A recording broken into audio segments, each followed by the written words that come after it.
I was like, man, I thought it was a Chihuahua the whole time. I just wanted to, but no. Well, please don't. No. No, please don't. You know, if you like messing with a. Actually, let me not specifically say this about a specific skin color, but you mess with someone's dog, it's like akin to messing with their children. Oh yes. Don't do it, man. I think that's why a lot of black people have a specific relationship with dogs. Yeah. Sorry, it's not why, but it's a big part of it. We look at the dog. You treat your dog like a human being. So weird, man. You treat it better than you treat people. Absolutely. There, I swear. We've talked about this before. I swear. I had a boss who I won't specify who it is and where I work, but he used to feed his dog filet mignon steaks. Oh, you told me this. Yes. How insane is that for a dog? I've never had it. Like I've had filet mignon once in my life. I even know what it is. Exactly. Yeah, we know what it is, though, right? Wow. Yeah. Full blown Did he season it and everything? Meals, full everything. Whoa. Salad, everything. Green, like all the stuff that he needs. Like a full 60, 40, whatever. What is it? 40, 20, 20 kind of situation where you break down the protein. Oh, yeah. He'd do that exactly for his dog. That is insane. And other elaborate meals for his dog all the time. Not just filet mignon, but that was just one example of him boasting about how he cooked this beautiful steak for his puppy. Can you believe telling someone that? And man. And he lives in Richmond where there's like homeless people everywhere. Yeah, right? And there's right. like people dealing with drug problems, and you can see those things and just be like, all right, screw that. Instead of giving my money to them, man, feeding them, I'm just gonna. Humans in general, I think in general, not just for that. I love this person, by the way. In case he ever figures out who he is, you're a good dude, and I love you. But yeah. I think in humans in general, not just this. We've got our priorities messed up. It's off, isn't it? Look after each other. Yep. That's the first step. Look after each other, and we'll be alright. Yep. So true, actually. Why can't you just think of other people first? So sometimes, it's simple. It's either you think of another person first before you think of yourself, or at least empathize. You don't have to think of them and just do everything for them, but at least have the capacity or the ability to walk a minute in their shoes. Spend a minute in their shoes and just realize how this might be off, right? Especially if you have, a homeless issue around you, and then you maybe put a plate of nice food out, and then a homeless person walks by and sees a dog eating a filet mignon steak, and it's like, oh my god, what's going on here? Right? What? What? Yeah. Right? If you were homeless and you saw that, how would that make you feel? Exactly. How would you feel? Rage. I would feel rage personally, but then I go to that emotion sometimes too soon. So do I. Yeah, it's like but it's not an unreasonable feeling. Like I am rage. dying. Yeah. I don't have food Yeah. to eat, and you feed your dog filet mignon. Yeah, man. Like that's a really good cut. Probably really good. Potentially a porterhouse, and you've wrapped that thing in probably some kind of fancy bacon. I don't eat bacon, by the way. No ham, no bacon. Love bacon. Man, your mate. Your mate. But yeah, so this is just interesting. I thought that'd be an interesting thing to add to your story. How people are with their dogs and how I feel like your scenario was different because they weren't adequately taking care of their dog. That's stupid to leave them out, especially a puppy, whole day, from the morning till the evening. Yeah, that was stupid. Yeah, you got to sort that out. If you can't, yeah. So anyway, I went over to your mate's house. I knocked on his door and he wasn't there, and I left him a note, and it seemed to have worked. And I'm glad I didn't have to go to the second time to have a chat. And I know it would have been a heated chat. It just wouldn't have been. It wouldn't have gone down well because the minute he I can't. you. Right? Yeah. But I can't take in that conversation. I can't take anything less than I'm going to sort this out. Yep. You can't say, oh, well, this is my house. I would have called the RSPCA. I would have done something 100%. because that's not right. Of course. Why do I have to listen to your dog bark all day and night? And you can't get sleep. You can't get sleep. People need sleep, man. You know how grumpy people get. Oh, yeah. But, yeah, to the moral of the story is get your Karen on. Yes. If you're a black person, just do it, man. Do it. Get your Becky on. If you have to do it, get your Karen do on. it. Use your privilege, man. Right. Use it wherever you can. Right. Yep. You got to play the game. Play the game, man. You have to. These are the rules. Cool. Let's play. That's it. Let us play by these rules. If that's how you want to play them, let us play them that way. Let's play, and we will. Big proponent of knocking on someone's door. The letter's even better, man. That's left it in the letterbox, and I was like, I'll leave it there. And if it's not sorted, then I'm gonna knock on your door. You're a good man. Wow. All right. Yeah. Well, I guess we'll move on to another topic maybe that we wanted to both discuss. Yes. Is to talk about how what we've learned from this whole COVID-19 experience. Yes. Now, I'll get you to kick off. Tell me some stuff that you might want to get off the chest. You know, that you've learned. I learned how selfish human beings really are.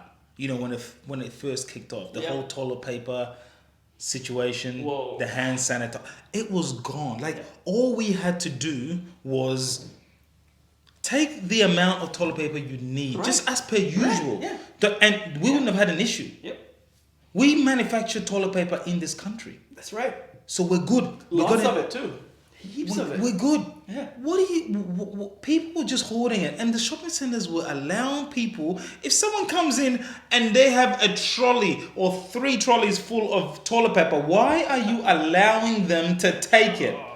So initially they're making the money. So initially they allowed them to take it, and then when it became an issue, they're like, "Oh, no, you can't." Yeah, right. And at some point, at my local shopping center, they had a security guard at the aisle. At both aisles. I remember you shared that picture with me. Dude, that is crazy. Dude, they had a security guard at both aisles. Man. And it was like a nightclub where people were lining up just to get into the aisle. So you're already in the shopping center and you're trying to get to that aisle. Like a nightclub. And when someone comes out, then they allow someone in. Yep. That was incredible. Yeah. It's crazy. It's ridiculous, isn't it? Wow. And then it all settled down.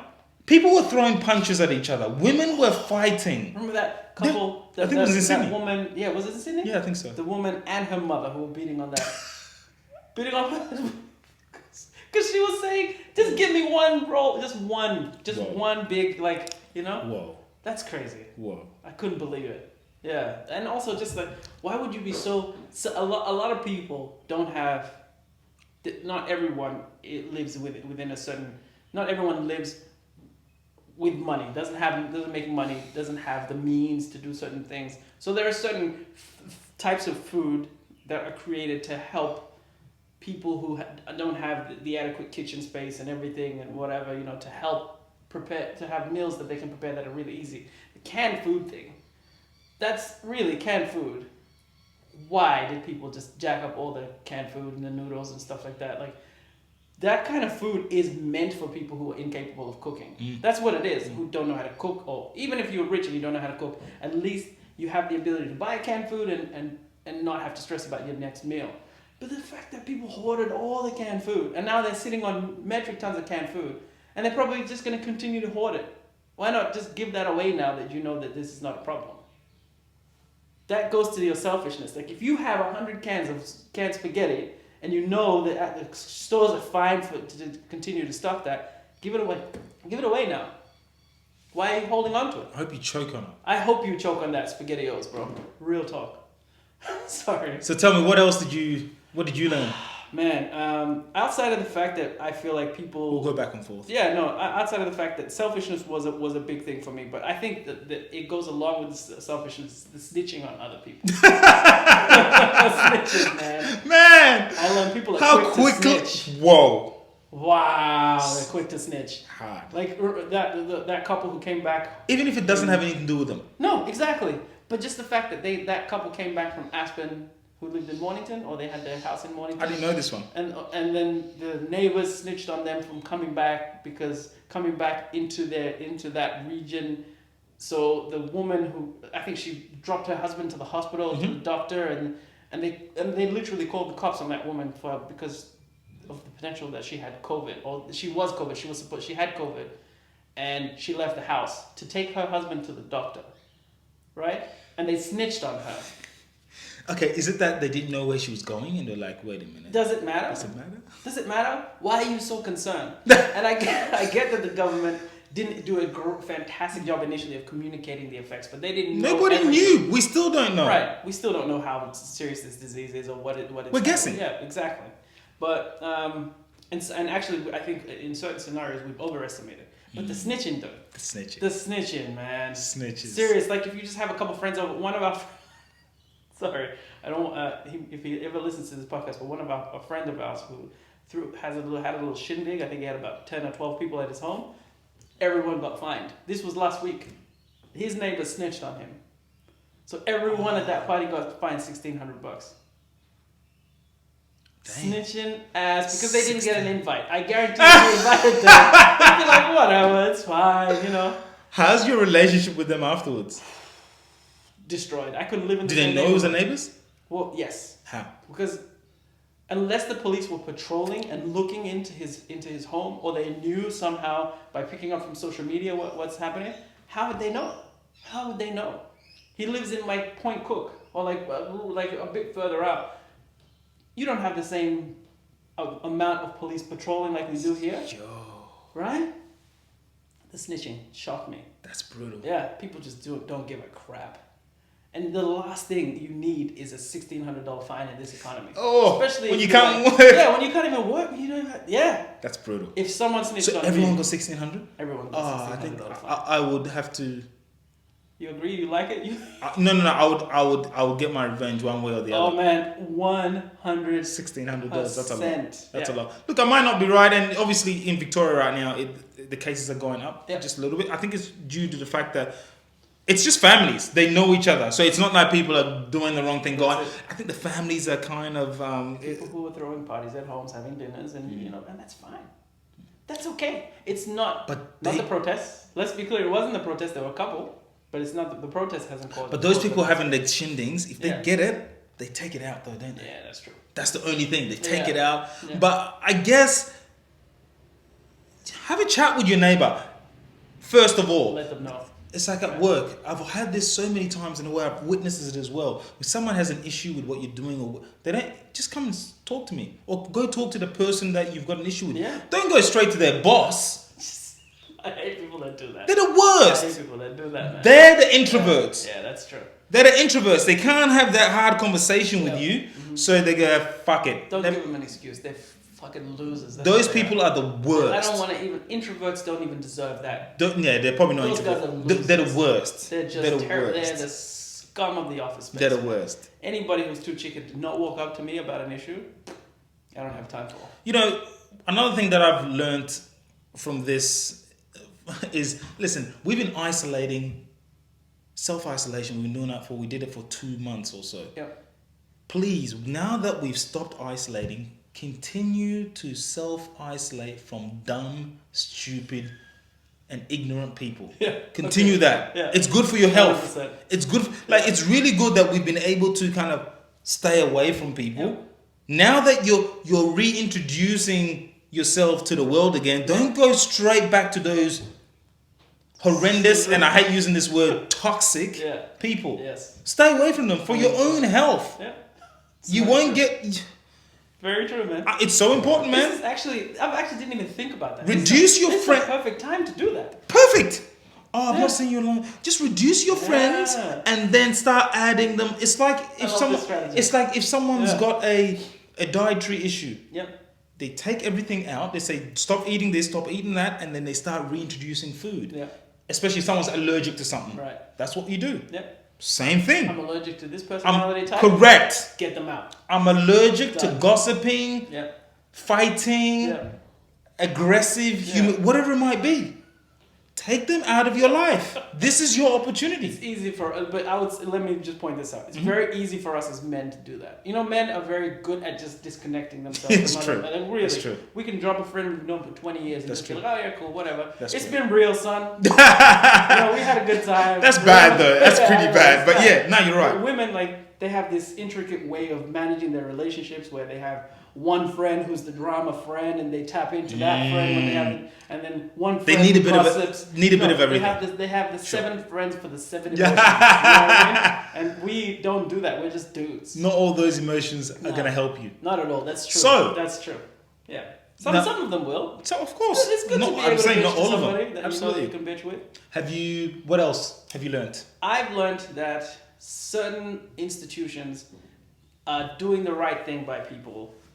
So because I'm a big proponent of education and in universities specifically, unis did the great thing of basically eliminating the results for people. So it's essentially pass-fail. Explain. So when you, for example, right now you're doing a course, you're going through the motions, you're still getting your essay grades. So if you get 90, 90, and 90 for your 3 assignments, and you can still get, it's still going to impact your grade point average positively or negatively, but on your actual certificate, when you receive your certificate, it's only going to say pass-fail, and that's because it's to help people navigate this time, because there are so many people who study online or have lost their jobs or are trying to work extra hours, and or they're just emotionally not being able to deal with all this. It's been a really rough time for a lot of people. So universities kind of led from the front, and it started in the US. I think it was Stanford that pretty much kicked this off, and some big unis and lots of other unis followed suit. So pretty much across the board, I think unis are now offering pass-fail scenarios during this COVID-19 period, which we hope ends soon. But I think that that's really great in helping people with their mental health, and it's important for organizations to take that step. So instead of me pointing out something negative, I thought this is something really positive, that because unis get bashed all the time for taking money from people and bringing in, really being focused on how much income that they bring in, and grants and blah blah blah. They, a lot of the time, surprisingly, they do the right thing, and you just need to be a little bit more informed before you start to hate on what unis are doing currently. Yeah, great. They get a lot of money from foreign countries because people send their students here and they take advantage of that. Any business should do that. Unis are businesses, and that's what they should do. And you shouldn't rag on them for that. But most of the time, unis do try their best to look after people, and I think this is a perfect scenario of what they've done. That I learned a lot. That's fair. In that. That's fair. Yeah. Another thing that I've learned is that I know is that in 8 months' time, there's going to be a lot of babies. Oh. There's going to be a lot of babies. Oh, That's all I'm saying. Yeah. That's all I'm saying. Yep. Woo! Prepare for a lot of babies. Yep. Another thing that I've learned is that physical activity. I need physical activity more than I thought. We all do. Yeah. We all do. But I needed, I was stuck home. It was not cool, man. Good for you, huh? It was not good for your health and mental health as well. Yeah. Really need to get out and do something. At the gym, at the park. I was going to the park as often as possible. So yeah, that's another thing that I've learned. And the last thing, I'll wrap it up because we're just a little over time. But the last thing that I'm gonna say that I learned was that China does what China wants. Real talk.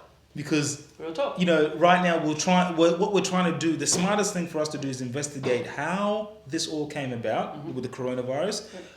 Go to the source and kind of figure it out, and China are like, no, you're not coming in. They're like, no, you are not coming in. Why would we expose ourselves? As if we as if we trust you guys. Nope. Yeah. And in a way, I respect them so much for that. 100%. That's gangster. Yeah. That's gangster. 100%. Forget it, you're not coming in. I don't trust you. That's why. Yeah. We're not friends. Yeah. Let's not even lie. We're not friends. And why would I let my enemy in my backyard to source? Exactly. If we die, we die. Exactly. That's their mindset. And more importantly, it's that these nations like Australia or even the US clown them to start. It's like, this is your fault. We're investigating. Yes. It's like, Yeah. What? You and who? Oh. You want to come in? Come on. A little bit more diplomacy might have handled that scenario a little bit better, Right. You didn't tell China what to do. Hell no. You out of your mind? They literally built themselves from rubble to what they are right now. Like, it's insane impressive. What they've been able to accomplish over the last 30 years. It's crazy. They're impressive. Yeah. I mean, to even be getting closer to the level that America is, even close, that no other. They're gonna say past them soon. Of course, but just to get themselves that close, it's amazing. Beautiful. Yeah. Yeah. Well, I think that went well. Yeah, that went well. I enjoyed that. Of course, it went well. We're right at the end of the podcast. We just got one thing to do, is just to do a quick shout out for yes. Black Do you have any? I do. Of course you do. Business. Please, I'll start off by giving a big shout out to Akwasi Creations. Okay. So they're from Ghana, West Africa. Yeah. And they make all kinds of, or they sell all kinds of jewelry, accessories, clothes. Nice. Kente, which is West African traditional clothing. Yes. Now, what we'll do is we'll try and, it's called Akwasi Creations. They're on YouTube. Yep. They're also on Instagram. Yep. And Facebook as well, I believe. But definitely on Instagram, I know that. So type in Akwasi, AKWABAA. Yep. Creations. Okay. So check them out on Instagram, or you can just Google them. They're in Melbourne. Yep. 3 lovely young Ghanaian women are running this, are running the business. So definitely check it out, folks. And that's for me. We'll add the Instagram and everything on our post. Yep, so people can have that info. So the organization I'd like to shout out for is unique. They're called Ajak and Toot. It's called Ajak and Toot Lawyers. Mm-hmm. So these are two Sudanese brothers. Oh yeah, you were telling me about. Yeah, sorry. So they just recently set up their own legal services business. And what's great is obviously they're very well experienced brothers. They've done very well for themselves individually. So they set up this organization themselves. And I think it's really great to support them in Melbourne, any way. They're here in Melbourne, so the actual address is Suite 104 of 4 Bank Place in Melbourne, and they do all types of law. So you're talking civil matters. Can you give that to us one more time? Yes. So it's Ajak and Toot Lawyers, and the address is Suite 104 of 4 Bank Place, Melbourne. I'll put their contact number and email. Beautiful. I'll share it with you. They do everything. Any type of law, they're very good.